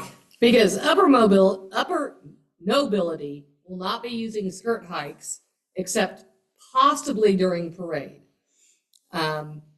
It's more of it's a fictional fantasy thing, but we try to keep it to the middle to lower classes on skirt hikes. This is another thing of like, we don't go for period perfection, we go for stage performance and readability.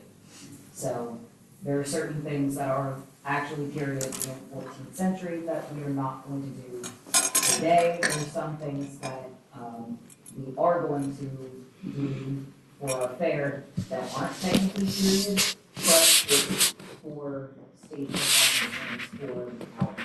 I was thinking on chessboard also, like when I do the fights with the AOA, sometimes skirt hikes are necessary because movement with a fight, when you're swinging like staves or swords around, you want your skirts out of the way.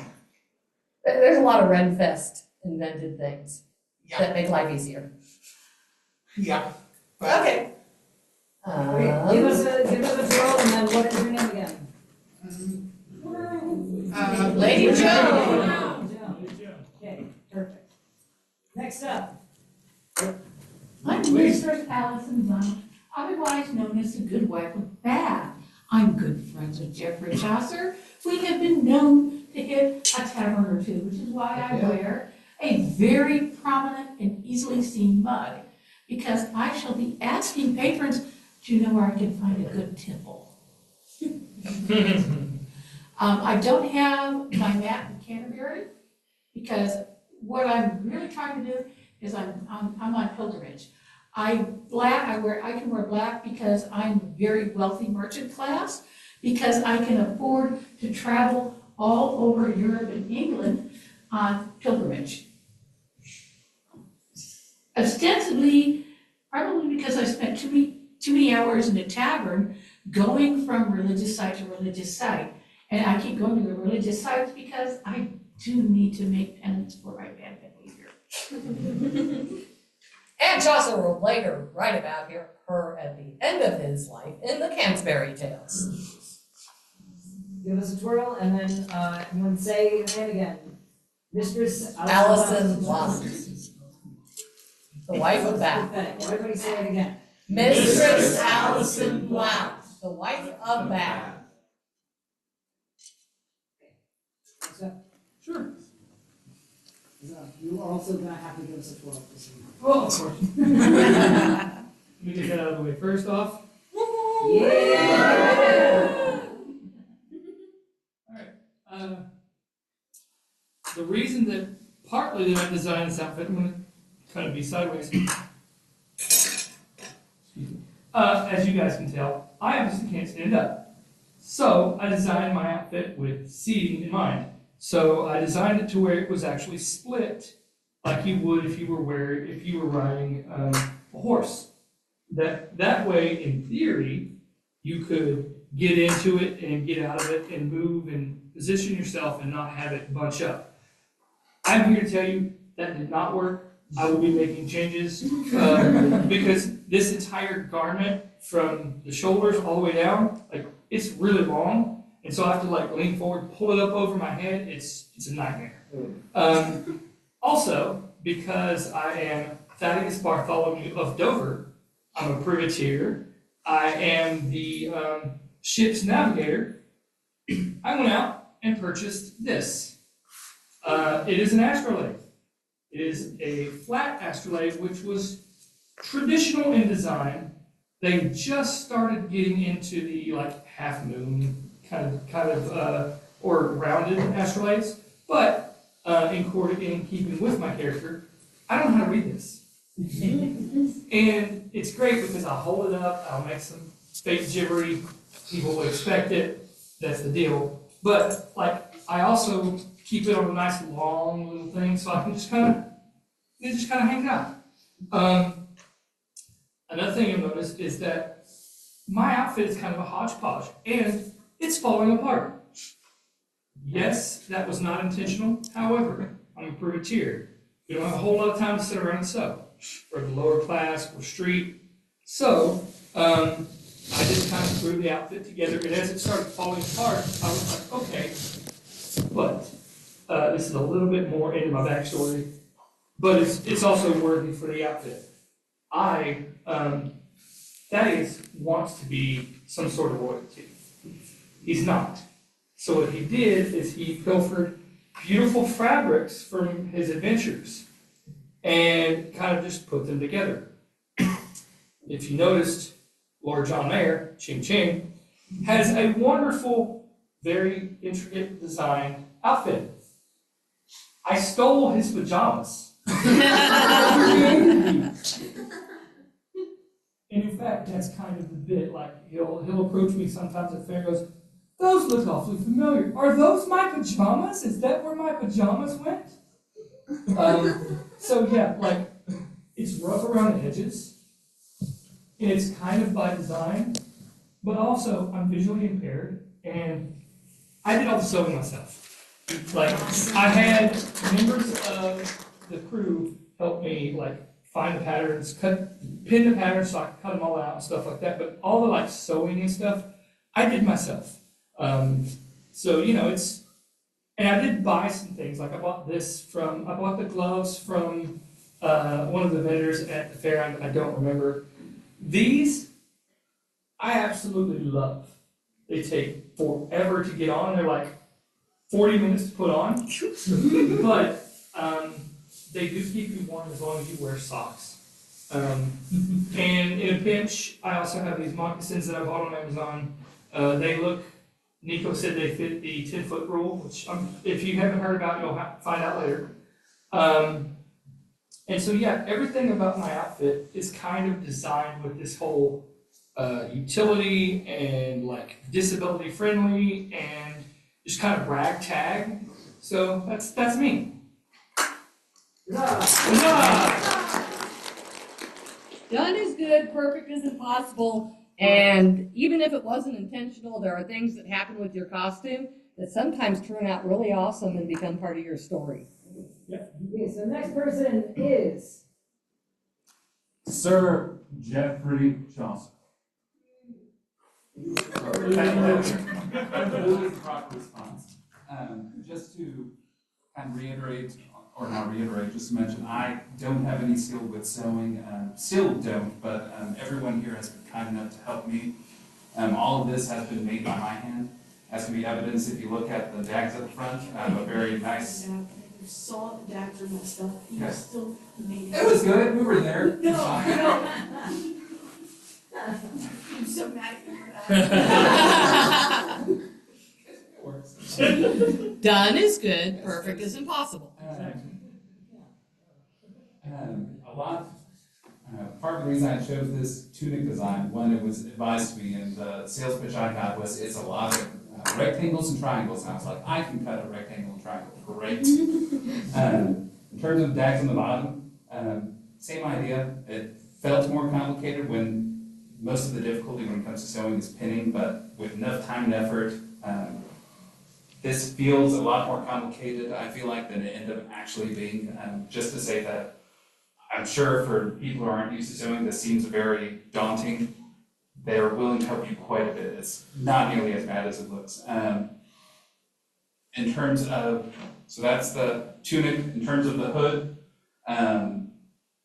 got approval for the fabric, as always. Before you buy anything, get approval. We have the outer and then the inner lining. Originally, I think my hood was going to be a lot simpler, and then Mistress Sylvia said, well, you have so much extra fabric, let's make it a little bit longer. Oh, you got more, let's make it a little bit longer. Well, let's do a little bit longer. And then we were worried about how useful or practical it would be. So then we added fish hooks into the edge, so I can now add extension. And so we have about 12 feet, I think.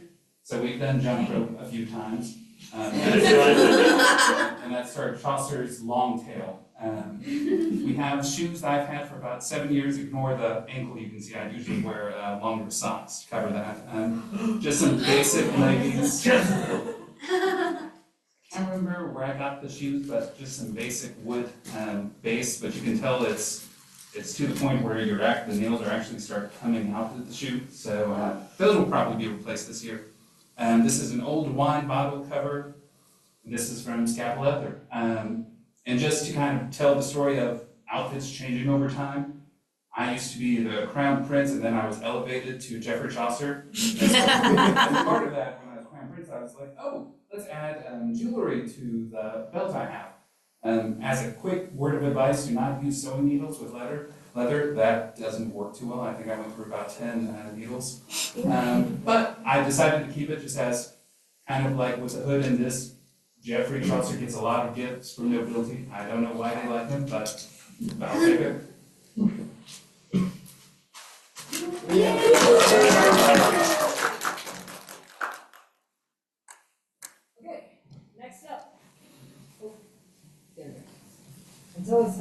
you chose this outfit? I'm Princess Mary. Yes. Oh. Yay! I don't know how I chose this. How did you choose this? So when we did that dress, there was a lot of talk, because originally her dress was a baby blue with an overdress, and then, because of, when we started all of this, she was 15, and like, her dress, like, her body changes shape and size over time, and she really just needed, A more mature. a more mature dress, and so, the summer of 22, after we, we did the 22 fair, but that summer we were talking about it, and just the body differences, like, as she's grown up and matured, decided she needed, a more sophisticated look from, like, what she started with when she was, 15, and, like, did some design, This was also originally a fitted dress too. yeah, but again, like, body changes, like, when I was looking for the buttons, that I ended up getting, I took some inspiration from those buttons off of, she is, Duke John of Brittany's, John the Conqueror, they're engaged. But like, I took some inspiration on picking out buttons from his heraldry, because there are little parts in his heraldry that have that a similar design with pearl placement, and like looking things that would tie her back into, Duke John, who she's gonna eventually marry. And then, I mean, her pouches and stuff, one's from Amazon, but then like, just different accessories she's got her mug strap on, both of her mug straps on, those came from Scapple Leather. The belt I got on Etsy, I think that's one of the Etsy, or is that your black one, or is it? This is my blue. Your blue one, the that came from Etsy, along with her fan holder, that's,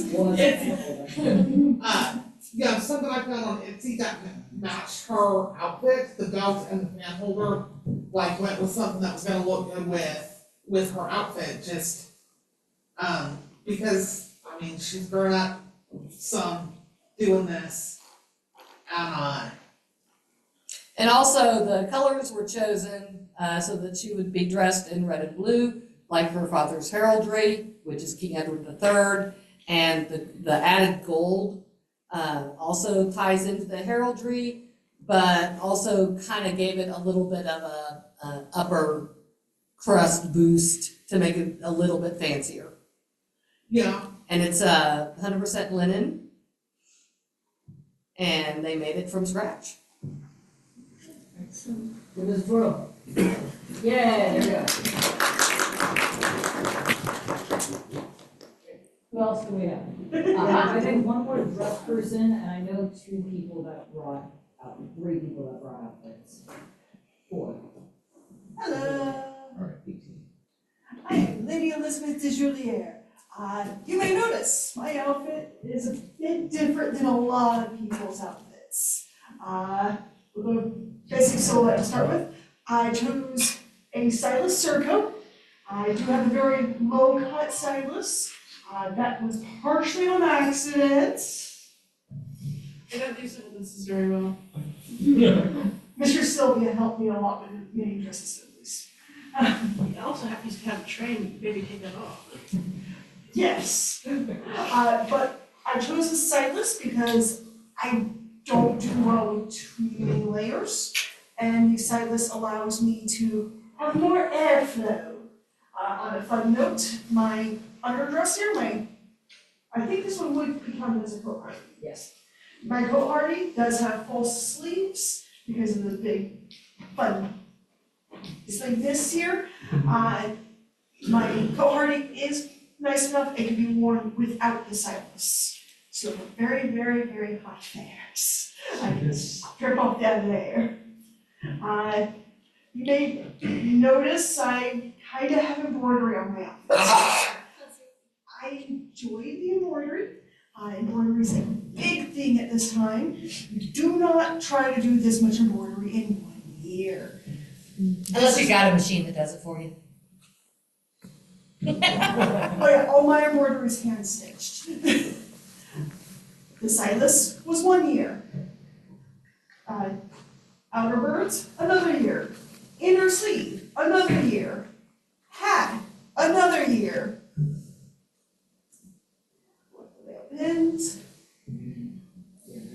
The cap, another year, because yes, the cap has embroidery. Bend forward so they can see the top of your cap. That's the stitching holding the fabric together. Actually, I will go ahead. Scandalous. Take note, so you can take a lesson from my outfit. Pre-stretch your fabric and choose the correct type of fabric for what you're doing. And if it's up against your skin, do not use a non-stressed muslin. It shrinks.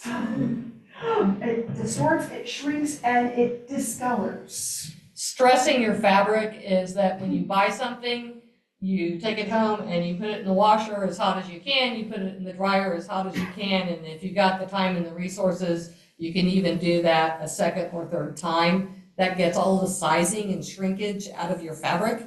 We sometimes call it stressing, we sometimes call it torturing.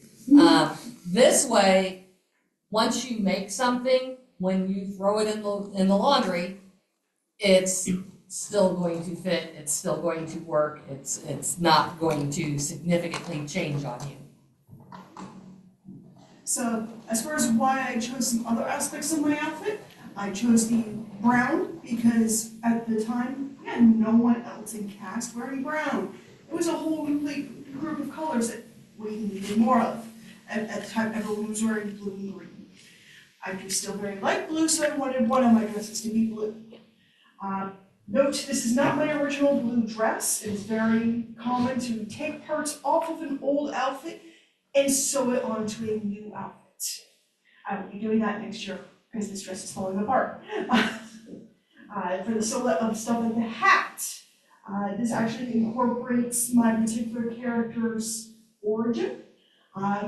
Elizabeth de Julier is actually an upper-class lady from the Holy Roman Empire. Yay! Basically, she comes from what is now Germany. There, bike pockets are still all the rage and fashionable. Embroidery less so. Here in England, embroidery is still very, very fashionable. England is known for their embroidery, it's a major export. But bike pockets are considered a very masculine hat. Or a lower class hat. They are the medieval equivalent of a baseball cap. So my person has decided to combine the two. She's come to England, she still loves wearing her bike pockets, but she wants to spruce up and make it look more English. In the interest of time, give us one more twirl and let's get the next person up. Sorry. Yeah, Okay, we have a couple of people who are not dressed, but they did bring outfits. So Oliver, if you will go up first and take your outfit. So I also have His Majesty's, I can answer questions about those because I've either made, helped make, or done major repairs on. But these are two things that I have worn. This is something I wore when I was a fool.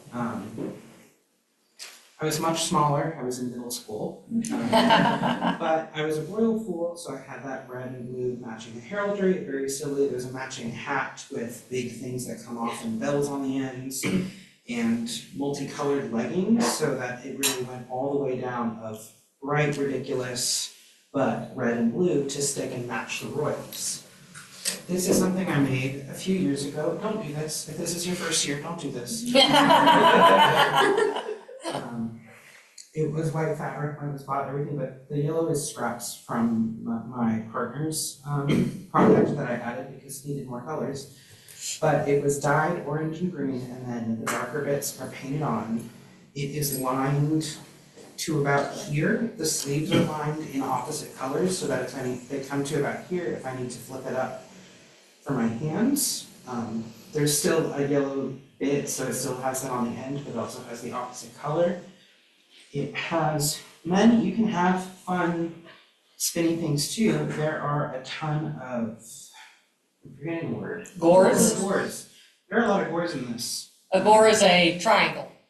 You can see where the pattern doesn't match here because I was not pattern matching this at all. Those are gores, they just add more to the bottom of the skirt, and so this flows very nicely when I spin, and it hits about here. You can still have fun moving skirts. But yeah, don't do this.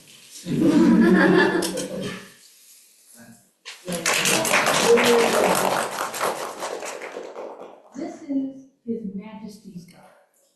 It has 28 oak leaf tags along the bottom. There's beading along every single oak leaf tag because of course he's a king, he's wealthy. We've got gold trim because of that, and we have a multitude of buttons because that's also another way to show your wealth. And we've got the tippet built into an oversleeve. Sometimes called a lappet. And you've got your obligatory wristlet sleeves. And the pattern in this fabric is woven into the fabric. Yes. Yep, so it's a brocade. Now, if we have a brocade that's woven in one color, that's called a damask. I know that because I can teach my students that because I teach costume construction at OU, so. Awesome. Design the king. I'm also willing to be able to help you guys to pattern, to cut, but if you're really stressed, I also take on commissions. Leave the fool. Yep. Everything's. Oh, we were talking about the dags at the bottom of the king's garb. I said, I'm gonna have that one day. One of them said, you're gonna be king one day? No, I'm not. But I have ideas for his dads. You know, there needs to be some conversation here. So, this.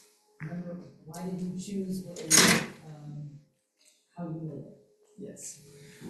This is Leaf the Fool's garb. If you'll notice, it has a lot of colors.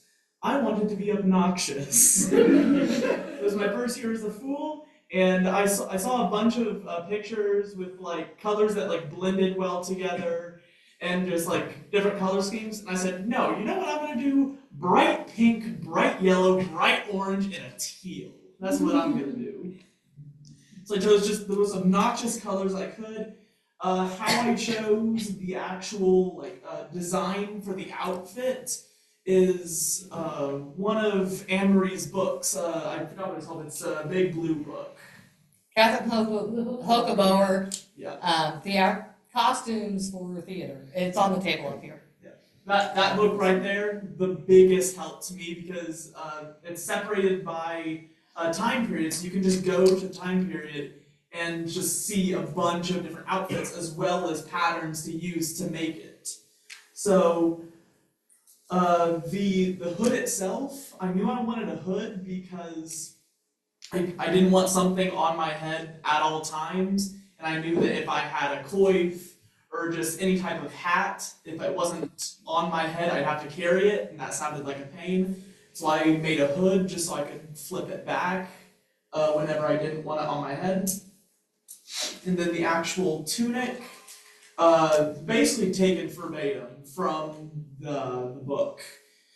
My hood, I decided to go with oak leaf dags for my character's namesake. Big mistake.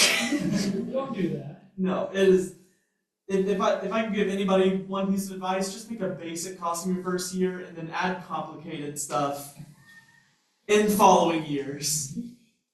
Because my original plan for this costume was to do oak leaf dags with a hood, oak leaf dags in the bottom of the tunic, and then to have oak leaf tippets. If you'll notice, I only got one of those three done, and even then I pulled 2 all-nighters before fair to get my costume finished. I've got leggings that I actually bought 2 pairs of leggings and snipped them both up the middle and then stitched them together. I have them so that they're opposite of the tunic. And yeah, the belt and this pouch I got both from Scapa Leather, and everything on the belt I either was given by a cast member last fair or I bought from a vendor last fair. So yeah, I didn't bring my shoes because I don't want to give anybody ideas that those shoes are okay. Yeah. What about your staff? I don't have my staff. I didn't bring it because it was sewing workshop. But Leaf at fair, you'll see Leaf the Fool almost always with their staff. It's a really fun fidget thing, and it helps the character. Like how Lord Mayor Jean Roth has his long sleeves. I use my staff a lot when talking to customers. I'll spin it and then hold it out as I bow to customers. I'll tie like ribbons or fabric to the end of it so I can spin it and have it have twirling colors. Yeah. We have one more person that has.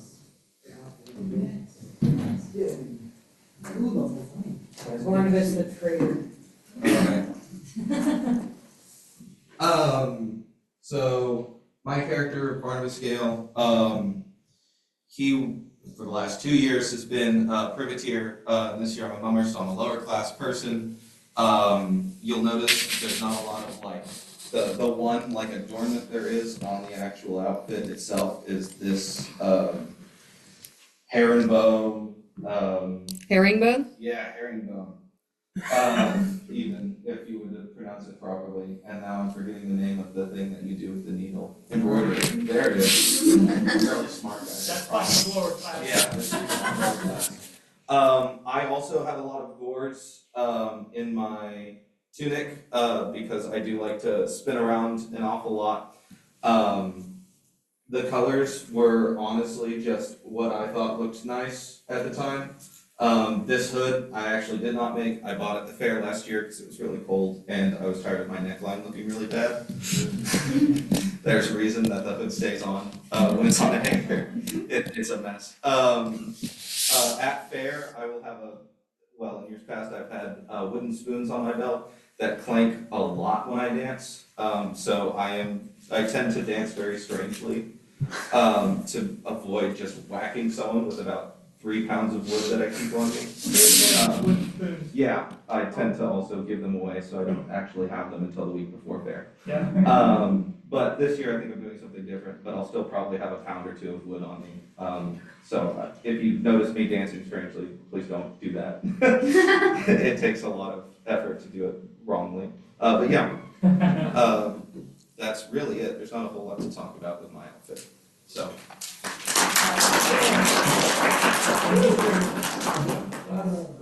Okay, so we have, We apologize for going 15 minutes over. yeah. We have some resources here. We have all of these outfits here for as long as the people that own them are gonna stay. And we've got other resources. Do you have any more in there or? I have not brought all the supplies over, so I will need volunteers to help me with that because I'm in a high pain mode. We'll have, more coming. We have, 6 hours in this room? We have this room until 9 p.m. and we have lots of picture books and things to look through, as well as I have the supplies for patterning. If you're at the point where you're ready to say, hey, Nico, do you approve this? And you want to start on a muslin, we've got muslin and we have what we call waste fabric, as well as the muslin that you can use for, you cut out the first draft of your costume out of the muslin or the waste fabric until you get that to fit correctly. Then you cut your fabric that costs $13 a yard or more.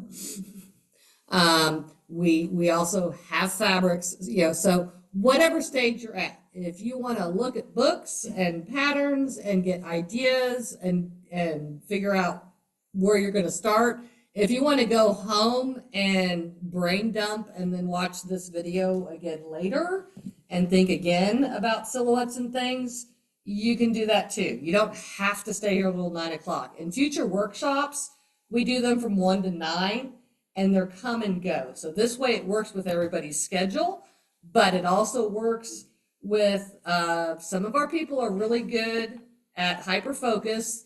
And once you start a project, you don't want to stop. And if you stop, you're not going to get it picked back up again. So that gives you a full 8 hours to just woof and zone into that.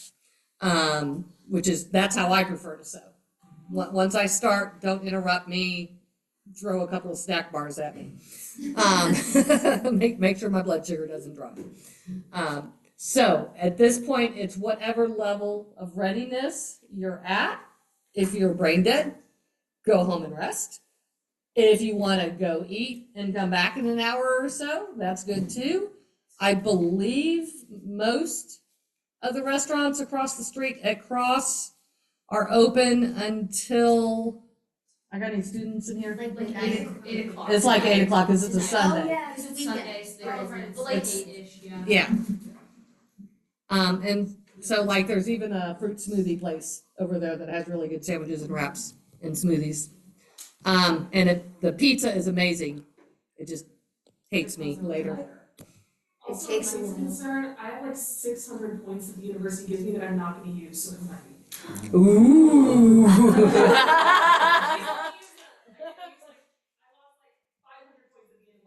Oh, jeez.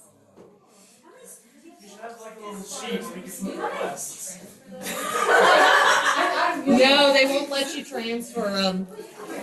All right. So if you have questions, BC, Nico, or anybody else in the room, I need like 10 minutes and then I'll gather a crew to help me bring over books and things. And break. Okay. And break, at least 10 minutes. I'm gonna go be seen.